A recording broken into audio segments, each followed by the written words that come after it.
Hey guys, how are you all? In this video, I'm going to show you that how can you view your post which you have liked on your Instagram. So basically, how can you see your post activity, your like activity, your comment activity, and your every activity on your Instagram? Because in updated Snapchat version, you cannot find your activity section very easily.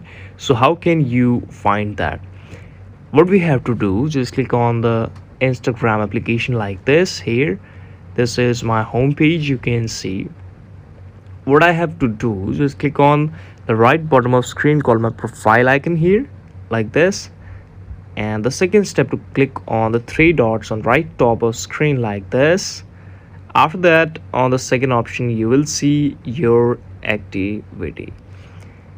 Click on your activity here, go on the like section, and you will see all the reels, all the posts liked by you. You can also search for about dates, authors, and many more. This is your about your likes. If you want to see your comments, then you can just go on this. So this is all about the video. Thank you so much for watching it. Please subscribe the channel if you liked, and we will meet again with the next and the best video with all of you. Thank you so much for watching it.